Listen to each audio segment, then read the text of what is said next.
3월 15일 금요일장 방구석 시황에 오신 걸 환영합니다. 주요 지수 확인해 보시죠. 다우지수 0.49% 하락하면서 38,000선에서 거래 마쳤고요. S&P 500 지수 0.65%, 나스닥 지수는 0.96% 하락을 했습니다. S&P 500이 5,100선에, 나스닥은 16,000선을 내주면서 15,900선에 거래를 마쳤습니다.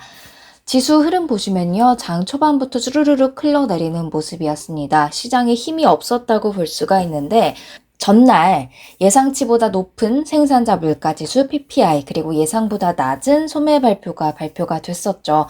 이런 지표들도 금리 인하를 강하게 드라이브 걸 만한 지표들은 아니었고 3월 FOMC도 이제 오는 주에 있겠다. 그런 경계감들의 기술주가 압박을 받으면서 시장 전체적으로 초반부터 힘이 없었다고 볼 수가 있겠습니다. 그런데 또 보니까 러셀 2000은 조금이긴 하지만 오르긴 했더라고요. 대형주가 부진할 때면 러셀 2000이 상대적으로 강세 보이고 있는 듯한 모습 제 기억으로는 계속 보이는 것 같고요. 그리고 이거를 봤을 때 시장에서 돈이 떠나지는 않고 그동안 좀 소외받았던 종목들 위주로 순환매가 이루어지고 있는 것 같다. 국내 증시도 마찬가지죠. 그런 모습들이 보이는 것 같았습니다. 종목과 섹터별 흐름 함께 보시죠. S&P 500 지도입니다. 보시면 대형주들 다 빨간색 띄고 있는 것을 확인하실 수가 있습니다. 마이크로소프트, 아마존 2% 넘게 하락했고 구글, 메타 1%대 하락률입니다. 그나마 양호했던 건 애플하고 엔비디아 그리고 테슬라가 되겠는데요. 그리고 초록색 불이 그나마 좀 많이 켜져 있는 것 같은 부위가 금융주도 조금 그래도 어느 정도 있는 것 같고요. 인더스트리얼 산업 쪽 그리고 여기 오일 앤 가스 석유 많이 올랐죠, 유가. 그거에 훈풍 입어서 오르는 종목들이 있었던 것 같습니다. 그래서 섹터별 흐름 보시면요. 테크놀로지, 기술주, 대형 기술주가 끌어내렸겠죠. 1% 이상 내렸고 커뮤니케이션에도 구글 포함되어 있습니다. 커뮤니케이션도 전반적으로 하락하면서 1% 넘는 하락률 기록했습니다. 오른 게 있다면 원자재, 산업, 그리고 에너지였습니다. 자, 이거는 금요일장 정리였고요. 주간으로 정리해보면 주간 기준 모두 다 내렸습니다. 지난주보다는 주간 낙폭 줄어들긴 했지만 2주 연속 하락세를 이어갔고요. 이 S&P 500 지도는 주간 기준 상승률, 등락률 나타낸 겁니다. 엔비디아 조정은 받은 적이 있었지만 또 회복을 하면서 쉽게 죽지 않고 있습니다. 주간 기준으로 0.35% 올랐고요. 그 밖에 애플 주간 기준 1.11% 올랐고 마이크로소프트, 구글은 좋은 흐름 보여줬습니다. 메타가 4.32% 하락을 했네요. 주간 기준으로 그리고 에너지가 확실히 좋았다는 것을 알 수가 있죠. 주간 기준 에너지 2.7% 상승했는데요. 그 드론 공격 관련해서 유가가 많이 오르면서 에너지 섹터 좋은 흐름 보여준 것으로 보입니다. 리얼 에스테이트가 부동산 리츠주겠죠. 2.7% 내렸고요. 헬스케어와 테크놀로지도 모두 1% 이상의 하락세를 보인 한 주였습니다. 엔비디아 주간 기준 그래도 나름 잘 버텨줬는데요. 반도체 고점이냐라는 그런 이야기, 기사들이 꽤 많이 보이더라고요. 의견은 물론 나뉩니다. 고점이 아니다. 실적이 더 좋았다. 가이던스도 좋게 나오고 있다. 실적 뒷받쳐질 것이다. 그러니 고점 아니다. 괜찮다라는 의견이 있는 반면 너무 많이 급하게 올랐다. 조정이 나올 때다라는 의견이 있었습니다. 최근 엔비디아가 조정을 받는 모습을 보면 이런 주장에 동의하시는 분들도 꽤 있을 것 같은데요. 그 관련해서 ETF나 아니면 지수 한번 보겠습니다. 바네크 반도체 ETF 많이들 사는 ETF 중 하나죠. 반도체에서. 주간 기준으로 2% 가까이 내렸습니다. 13일부터 쭉쭉쭉쭉 내려오는 모습을 보였고요.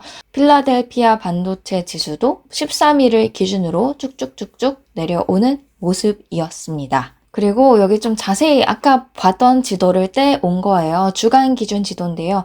엔비디아 쉽게 죽지 않아요. 대장주는 대장주입니다. 내려왔다가도 또다시 이때다 싶어서 들어오는 분들이 계시다 보니까 쉽게 죽지 않는데 그 외에 브로드컴이나 AMD나 인텔이나 뭐 퀄컴이나 다른 관련된 주요 종목들은 좀 빨강색을 띠고 있는 분위기였습니다.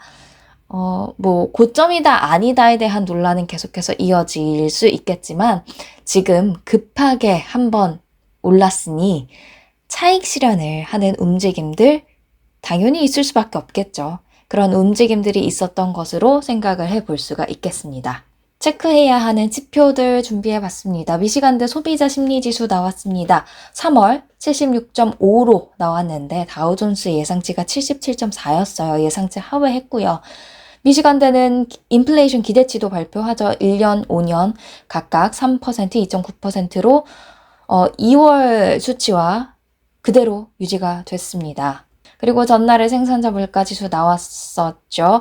체크를 다들 하셨겠지만 혹시나 못하신 분들이 계실까봐 예상치보다 PPI, 근원 PPI 다 높게 나와서 시장에 좀 우려가 됐던 부분이고요. 전년 동기 대비로는 1.6%를 기록했는데 이게 작년 9월 이후 최대 상승률이어서 또 걱정이 되는 모습들이었습니다.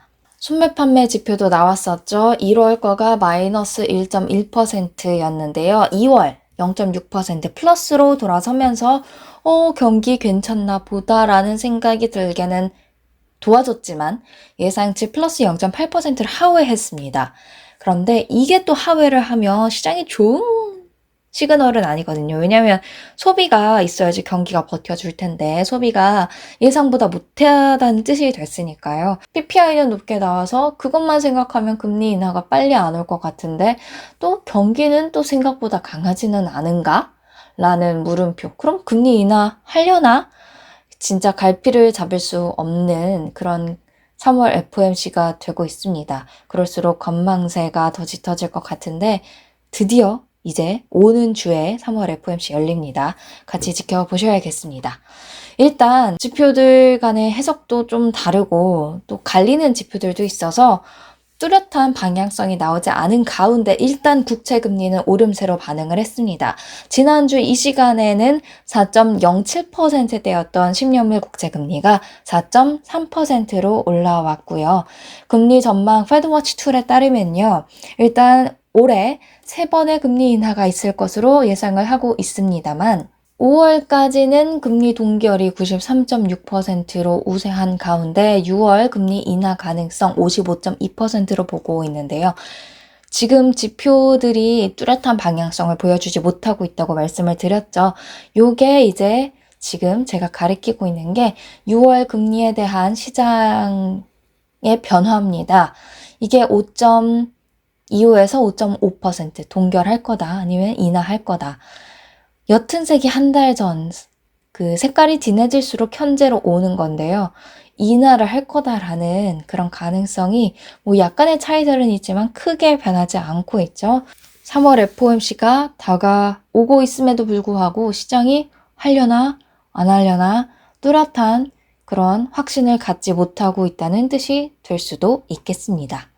달러 인덱스는 103까지 일단 올라와 있습니다. 국채금리와 달러 인덱스만을 가지고 해석을 해봤을 때는 일단 금리 인하에 대한 기대감이 일주일 전보다는 약해졌다라고 생각을 해볼 수가 있겠어요.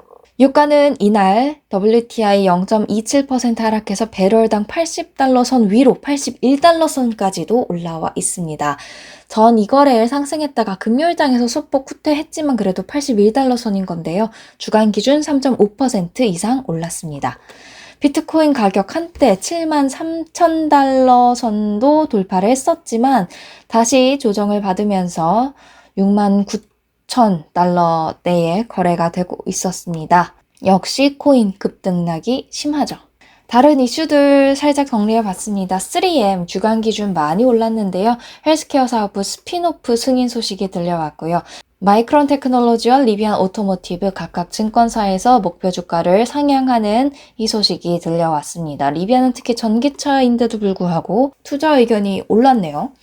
이게 왜 전기차인데도 불구하고라고 말씀을 드렸냐면 최근에 피스커가 파산보호 신청을 했다는 소식이 들리면서 전기차주 대체로 안 좋았잖아요. 그 가운데 리비안의 투자 의견이 올라갔고요. 한편 피스커는 파산보호 신청과 관련해가지고 아니다 일단은 우리가 자본을 조달해보겠다 방안을 찾아보겠다라고 쉬쉬하면서 다시 좀 반등하는 모습이었습니다.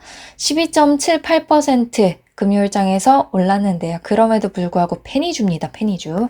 2001년 닷컴 버블 이후 기술직 해고가 올해 들어서 지금까지 5만 개 이상으로 많다고 합니다.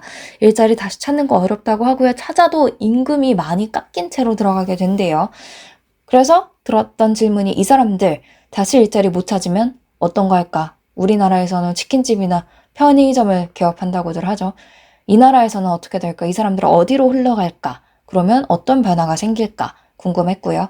기업 측면에서는 비용 절감 측면이 되는 거니까 호재로 계속해서 이어질까? 이미 선 반영된 부분들이 있는데 1분기 실적 보고서에서 이런 비용 절감으로 인해 가이던스가 좋게 나오거나 아니면 영업이익률이 좋게 나온다면 호재로 계속해서 이어질 수 있을까? 이런 궁금증이 들었습니다. 애플은 집단소송, 중국 매출과 관련해서 예전에 했던 발언으로 집단소송 걸렸던 게 있는데 이게 4억 9천만 달러의 합의될 것 같습니다. 그런 소식 들려왔고요. 레딧이 이제 광고뿐만이 아니라 AI의 데이터를, AI 학습용 데이터를 파는 것으로도 신사업 모색하고 있죠. 그 관련해서 IPO에 앞서서 FTC가 조사를 하고 있다고 합니다. 뭐 나쁜 의미의 조사는 아닌 것 같고요. 그냥 관련해서 철저하게 하겠다라는 차원의 조사인 것 같습니다. 레딧 상장되면 최대 65억 달러 가치 8조 원이 넘는다고 해요. 그런 가치가 기대되고 있는 겁니다. 그리고 마이크 펜스 전 부통령 트럼프 지지 안 한다라고 선언을 했습니다. 여론조사를 다 집계하는 사이트에서 가져온 지지율인데요. 여전히 트럼프가 높긴 합니다만 여기 끝에 보시면 트럼프가 조금 꺾이는 그리고 바이든은 조금 올라오는 모양새여서 11월까지 한번 지켜보셔야 될 것 같고요. 일정 준비했습니다. 주 초반 월요일과 화요일에는 주택 관련 지표들 나오고 있고요. 19일부터 20일 현지 시간 기준으로가 3월 FOMC입니다. 21일 우리 시간 21일 새벽에 FOMC 기준금리 결정 동결이 우세하죠. 나올 텐데 그보다도 중요한 거는 이제 점도표와 파월 의장의 발언이 될 것 같습니다. 금리 인하 몇 번 시그널 점도표에 나와 있는지 파월 의장은 시그널을 강하게 주는지 약하게 주는지 체크해 보셔야겠고요. 그 이후로는 필라델피아 제조업 지수 나오고요. 그리고 실업보험 청구 건수도 예정이 돼 있습니다. 금요일장과 주간 간략하게 정리해 봤습니다. 행복한 주말 보내시기 바랍니다. 감사합니다.